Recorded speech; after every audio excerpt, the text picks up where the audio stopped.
Hey, what's up guys, this is Terabyte, and welcome back to Asagao Academy. So where we left off was in the theater, the drama theater, ooh, with John Tron, ooh. About that, John, I don't know about all this. I'm not really an actress, and there's really no way I could be Juliet. He stopped pulling me. Who said anything about Juliet? Didn't you? No. Oh. That wasn't the part you wanted to talk to me about? Oh, no, of course not. You're right. You're not suited to Juliet at all. Ouch. He ran backstage, returning with a large inflatable bag. Actually, I wanted you to be... Drumroll, please, Shaq? Da-da-da-da-da-da-da-da-da. He tossed the bag on the stage. The crumpled plastic unraveled, revealing... Yeah! A tree! Tree. You're perfect for the part. You're so shy and quiet, and you have an impressive ability to stand for long periods of time. The other day in class, you stared into space for almost 20 minutes straight and didn't move a muscle. Oh. Of course. Why would he want me to play a lead role? It was obvious I wasn't cut out for that kind of thing. Wanting to play the Romeo to my Juliet? How ludicrous. What's wrong? Of course I wouldn't be able to play Juliet. No one would think I could do that. Well, it's not that you can't. But John wasn't trying to be mean. He just didn't seem to get that it was insulting. I'll think about it, okay? But I think I'm gonna go for now. If you say so, but be sure to give me your answer soon. I'm so ready for this. It's going to be the best play yet, especially with Jacques as our Juliet. I love you.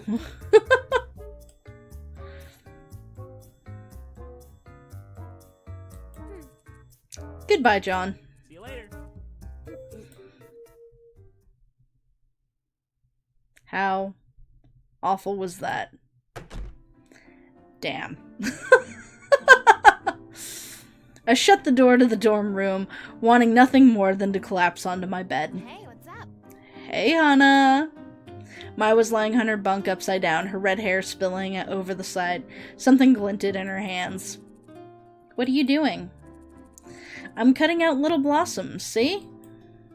She held a pink cherry blossom to the ceiling. It's so your senpai will notice you. What are you even talking about? You know, senpai always notices the girl when she's outside surrounded by a shower of cherry blossom petals, the wind blowing in her hair. Your guy will definitely notice you with these. A flash of anger ripped through me. Why don't you just save them for yourself? Jared will never notice you without them. Yow! We're mean today. Although we did just get kind of, I don't know. I turned on my heel and stalked out of the dorm room. It was because of stuff like that I thought John was trying to. No, it was stupid of me to imagine it could happen in the first place.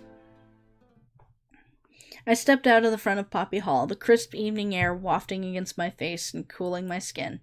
A faint tinge of smoke threaded its way through into my hair, reminding me of days spent cooking with my father. How stupid. I headed for the field, my stomach sinking with every step. I shouldn't have snapped at Mai. None of this was her fault. And she was being so nice to me, and I said that awful thing to her. She was never going to want to be my friend again. I stopped at a tree and leaned against it. The sun was rapidly setting, the night air growing colder and colder. Although I was shivering, I didn't want to go back inside. There was no way I could face Mai after what happened. What a terrible person I was. I sat down and hugged my knees, pressing my head into my arms. I stayed that way for a long time, trying not to pay attention to what was going through my head. The wind picked up, roaring past me, and whipped my hair against my skin. It was so loud I didn't hear the footsteps until they were right next to me. I looked up. Mai, I'm so sorry. I shouldn't have snapped at you. I was just upset because I thought John wanted me to play Juliet, but it turns out he wants me to be a tree. I shouldn't have cared so much about it. I really am just an awful person. Mai let out a peal of laughter.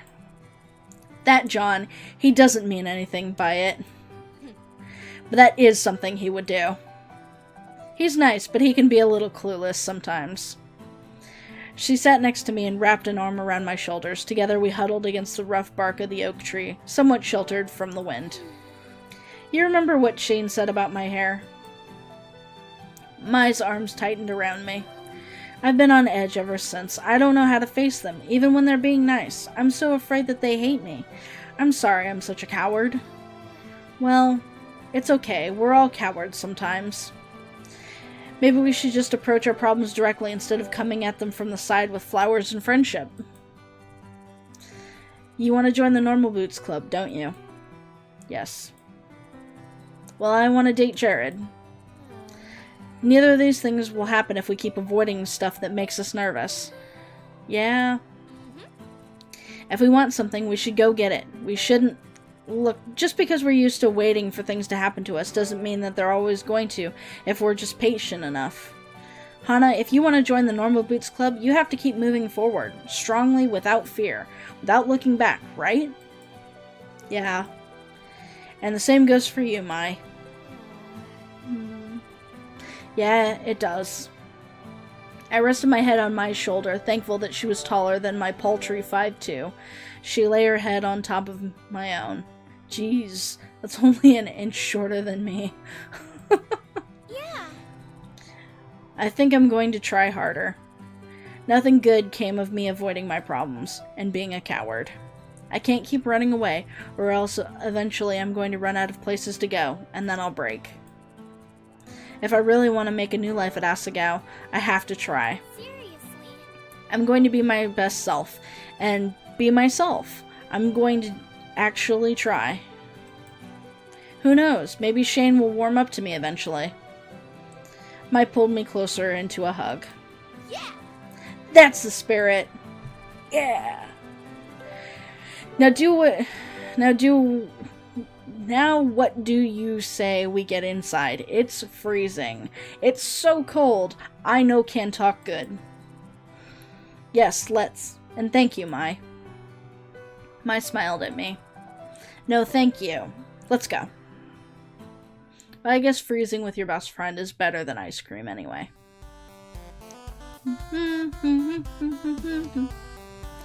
Did I mention that, like, all this music is great? Quickly, there's only 2 minutes left. Giant yellow letters ballooned on my phone screen, blocking several falling cubes and preventing me from making more combos and deploying more troops. Damn it, get out of the way! A small yellow plush with a great smiley face waved a sword, and the big bad, a giant, came rushing out of the castle. Smiley man, so we meet again. What are you even doing? You lose! No. Oops, sorry. Oh my god, he does talk in Comic Sans. Ian. Ian? The brutal moose of yore stood over my shoulder, peering at my phone. What do you want? Yeesh, touchy, aren't we? What are you doing playing such a boring game anyway? Nothing. I was waiting for Mai and I was bored. To tell the truth, I was practicing. That game's similar to the one that's going to be in the tournament, right? You lost pretty quickly. It doesn't seem like you're any good. He looked at my phone again and froze. I glanced back at the screen. My score was still slowly totaling, speeding over 100,000 range. What? Holy crap, how did you do that? Do what? Your score. That's incredible. How long have you been playing this game? I'd never seen Ian so animated. If you asked me, I would say he almost cared about what was happening. I guess 2 weeks, maybe? Only 2 weeks. He put his hand to his chin and thought, if you're this good at this game, you might be able to learn to play the one for the tournament. What are you suggesting? He glared at me. We both know you'd love to join the Normal Boots Club, and they need someone to fill the puzzle games during the tournament. You need to join the team. I gazed to him, trying to read his face. Could he be pulling my leg? It was possible that I was actually much worse than average, and he wanted me to join the team to drag down their score. A dirty move, but I wasn't sure that Ian wouldn't do it if given the chance. He sighed. Look, at least give it some thought. That was impressive, and I wouldn't mind having some competition for once. He turned on his heel and ambled to his seat. What was that about? I told her what just happened. Really? He thinks you have what it takes? That would be awesome, wouldn't it, Hana? It's exactly what you wanted. I guess. Not everyone's so enthusiastic about having me on the team, though. Shane's glaring face passed through my mind. I'm sure if you proved yourself, it would be alright. What are you going to do?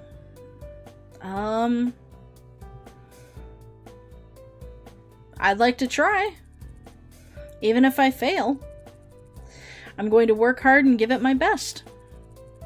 And maybe I can even make Shane and the others accept me. Now's not the time for me to sit around and wonder what else I can do. Yahoo! There's my girl. Oh, Hana, you're catapulting through the sky like a shooting star. Bless. And what are you going to do next? Talk to them? An image of myself going head-to-head with Shane flickered through my mind. Ooh. Maybe not just yet. Sensing my unease, Mai shrugged. Well, don't worry about it too much. Ian's part of the hidden block, after all. It wouldn't help him to have competition, and besides... Shizuka stalked in, looking furious. Turn to page 394. And that was the end of that. Finally, class was over. I gathered my bags and joined Mai as she headed out the door. Hana? Shane stood before me, shifting from foot to foot. Can I speak to you? A lump formed in my throat. What did he want now? Sure, Mai, go on ahead. If you say so. With a worried tone in her voice, Mai left us alone. Shane waved me out of the classroom and into the nook next to the window. It came to my attention that I perhaps said something that perhaps I should not have said, and that perchance I may have possibly bothered you in some such fashion as cause of my words that I said. I'm sorry? Yes, exactly. What? Well... I'm sorry. Sorry for what I said about your hair. My heart skipped a beat. How did you know that I heard that? Mai. She came to my room last night and tore my ear off. Oh my. My chagrin quickly turned to gratefulness. How many other girls would go to one of the most popular guys in school and chew him out because he was mean to her friend, especially when I wasn't even supposed to hear it? I hope you can forgive me. A weight lifted from my shoulders. Oh no, I'm really happy. Thank you so much for apologizing to me. To be honest, I've been worrying about this for a while now, so I'm glad you've changed your mind. I didn't say that. I deflated. Look, it's not really about you. Or in a way it is, but you can't really help that. Is that supposed to make me feel better? Never mind. Look, you have to come with me. I have a huge surprise. Following Shane around was not something I would particularly like to do, especially considering what just happened, but yeah, okay. Shane grabbed my wrist and led me down the hallway. I could probably have followed him just as well without his needing to do that, but there were worse things in this world. That's very true. Before long, we wound up in front of the Normal Boots Club room. What is this? Without saying a word, Shane opened the door and led me in.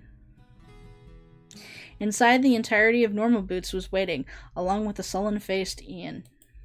Bye. Well, looks like my work is done. Goodbye.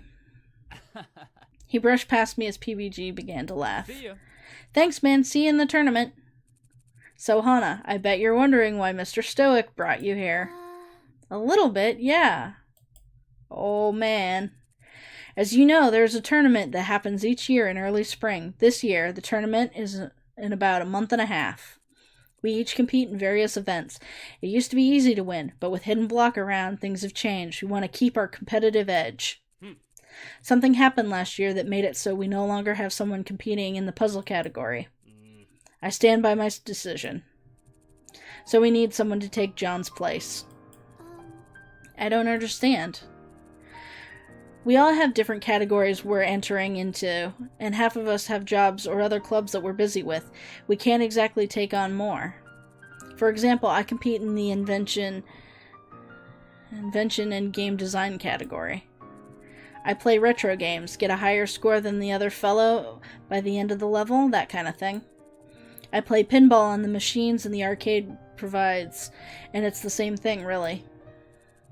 Shane does Mario Kart racing, or at least he will this year. I do completion speed runs, so I gather and accomplish everything in a game as fast as possible. It's just as draining as it sounds. We compete in tag team 80s and 90s arcade beat-em-ups. Specific, I know.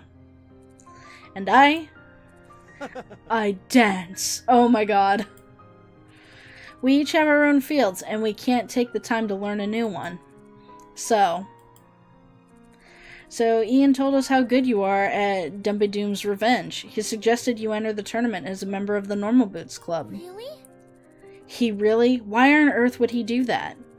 He's won that event every year he's gone to school in this district. He wants a little challenge this time. Just because we're rivals doesn't mean we're not friends. Anyways, we voted on whether you should join the club, and, well, long story short, we've got a compromise. You enter the tournament, and if you win, you get to join the Normal Boots Club. If you lose, well, you don't have what it takes. What do you say? This was amazing. This was exactly what I wanted. This was my chance, but I don't know. If I lost, didn't that mean I would lose their friendship too? I'd be a laughingstock. I'd be left alone again. Hana. My? You should accept. But where did you even come from? Don't you remember what you told me? No more giving up? Yeah, I do. Okay, I'm gonna try. Yay! And that was how I got the opportunity to join the Normal Boots Club. Well, that's really cool. I'm really glad I get to end the episode on that. That's a really nice note. Thank you guys so much for watching, and I'll see you next time.